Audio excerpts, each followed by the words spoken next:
क्योंकि तुम खुद अपनी वैल्यू नहीं जानती हो। बहुत सरल।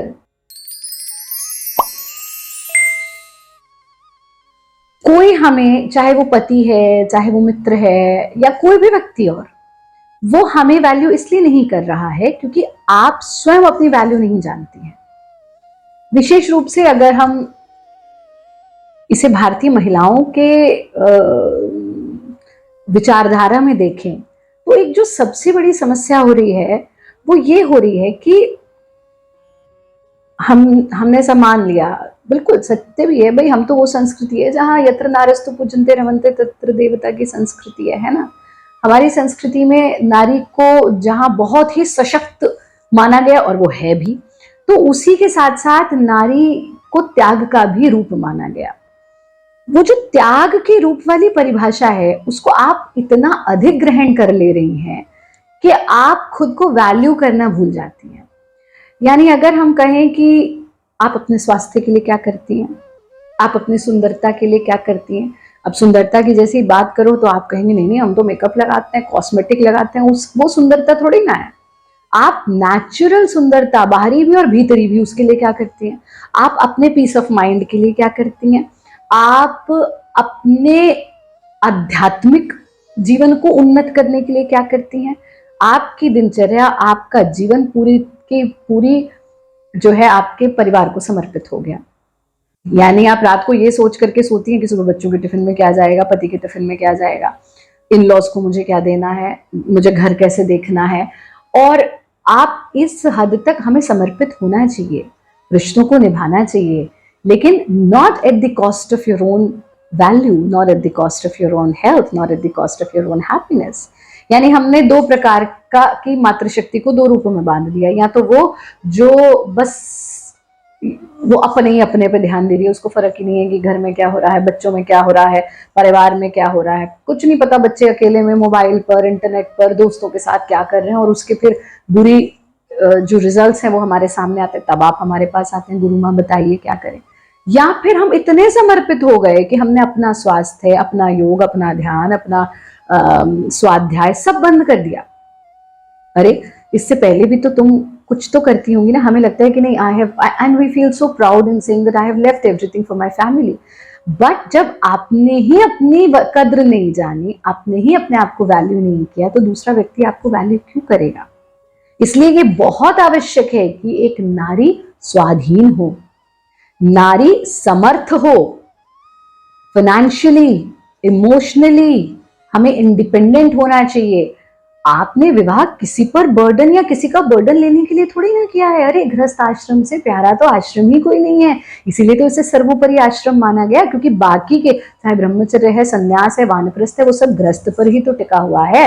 लेकिन अगर आप गृहस्थ आश्रम में ये सोच करके प्रवेश कर रहे हैं कि बस अब पढ़ाई वढ़ाई तो हमने जो करी थी, अब तो एक है वो कमा के लाएगा और हम घर देखेंगे, हम उस पर बोझ बन गए, उसने अपनी सारी इमोशनल बर्डन्स आपके ऊपर डाल दिए, ये गृहस्थ नहीं है, ये गृहस्थ नहीं है। As a women, as a female, अगर आप अपनी संस्कृति की बात करती हैं तो आप मैत्रेयी, गार्गी, झांसी की रानी, उनकी संस्कृति की हैं, जिन्होंने दोनों चीजों को अच्छे से बैलेंस किया। अब यहां समस्या ये हो जाती है कि पति मुझ पर ध्यान नहीं दे रहा है, क्योंकि आपके लिए वो इतना महत्वपूर्ण हो गया है, क्योंकि आपके जीवन में और कुछ है नहीं है करने को। साफ सी बात है, कटु लग सकती है, कड़वी लग सकती है हमारी बात, गुरु माँ ने देखो ऐसे कह दिया, पर सच तो यह है कि आपके जीवन में और कुछ है ही नहीं। आपने अपने जीवन को इतना खाली कर दिया है कि ना उसमें अध्यात्म की जगह है, ना उसमें स्वाध्याय की जगह है, ना उसमें कर्म की जगह है। हमें परिवार मिला है, परमात्मा ने बहुत बड़ी जिम्मेदारी दी, उसके लिए प्रभु को धन्यवाद। और हम उस जिम्मेदारी को बिना एक्सपेक्टेशन के इस रूप में निभाएं कि ये मेरा रोल है, मुझे अदा करना है। लेकिन जो एजुकेशन, जो टैलेंट मैंने जीवन भर अर्जित किया, उसके प्रति भी तो मेरा कोई रोल है या नहीं। या मैं सोच लूं कि नहीं, बस अब तो मैंने सब छोड़ दिया, तो आपकी अपनी वैल्यू कुछ नहीं है। फिर जिस परिवार के लिए छोड़ा ना, वही आपको एक दिन ताने देगा कि आपको कोई, यू डोंट नो एनीथिंग। अरे आपको क्या पता, आपने कब देखा, आपने कब किया, आप हैं क्या। तो उस अवस्था में, और बहुत सी माताएं उस अवस्था को झेलती हैं, है ना, तो उस अवस्था तक मत आने दीजिए खुद को। आप अपनी वैल्यू कीजिए, क्या करना है उसके लिए? सबसे पहली चीज, अपनी डिपेंडेंसी खत्म कीजिए दूसरे पर, अपने आप को सर्वोपरि बनाइए। आप दैनिक योगाभ्यास कीजिए, स्वाध्याय कीजिए, अपने होली टेक्स्ट को पढ़िए, और कुछ नहीं। यहां आ रहे हो तो साथ में भारत योग की जो क्लासेस है वो भी ज्वाइन करो। अब घर से कर सकते हो, ऑनलाइन करो, सेंटर पर, नोएडा, मुरादाबाद, सहारनपुर, जो भी नियरेस्ट सेंटर है वहां जाओ। फिर अपने शरीर पर ध्यान दो, फिजिकल हेल्थ, अपने मन पर ध्यान दो, मेंटल हेल्थ। अरे जरा घर से बाहर निकलो, देखो दुनिया कितनी सुंदर है, परमात्मा की बनाई प्रकृति कितनी प्यारी है। प्रकृति के सानिध्य में समय बिताओ। क्या रूटीन है तुम्हारा? What is your routine? जाती हो घर से बाहर वॉक करने, जूता पहन के थोड़ा रनिंग करने, थोड़ा कसरत करने, कुछ भी करो, संगीत की साधना करो, नृत्य की साधना करो, पेंटिंग करो, आर्ट करो, जो तुम्हें पसंद है करो, लेकिन अपने समय को यूटिलाइज करो और समाज में अपनी जगह बनाओ। वो कैसे बनेगी? जब समाज के लिए कुछ करोगे। शक्ति सेवा संस्कृति फाउंडेशन से जुड़ जाओ। सिर्फ गुरु माँ का लेक्चर सुनने के तक ही क्यों रखें इसे, है ना? शक्ति सेवा संस्कृति की गतिविधियों से जुड़ो। तुम्हें लगता है धन की कमी नहीं है, परमात्मा ने सब दिया है, तो मेरे पास अब समय है, मैं सेवा का मार्ग अपनाऊं। अपने क्षेत्र में जहां से तुम हो वहां एसट्रीएफ शक्ति सेवा संस्कृति की गतिविधियां शुरू करो। भूखों को भोजन कराओ, जिन्हें वस्त्रों की आवश्यकता है उन तक वस्त्र पहुंचाओ।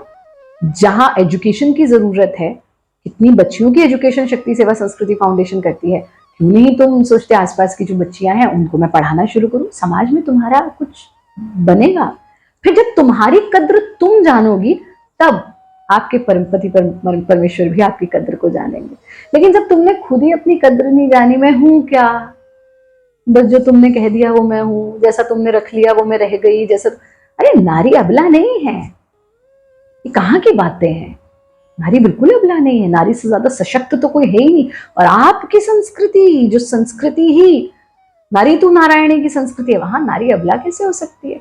सो डू नॉट, अपनी खुशियां, अपने आनंद को दूसरों की खुशियों पर निर्धारित मत करो। वो मुझे खुश रखेंगे तो मैं खुश रहूंगी, वो मुझे वैल्यू करेंगे तो मैं value. Your life is so dependent on others.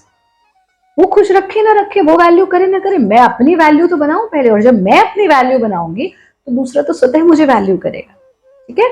तो मन में ये भाव रखो कि मुझे उनकी नजरों में वैल्यू तो अपने आप बन जाएगी, दुनिया की नजरों में भी वैल्यू अपने आप बन जाएगी जिस दिन मेरी खुद की नजरों में वैल्यू होगी। तो ये जो बातें आज बताई उनको अपनाओ और अपने जीवन में अपनी वैल्यू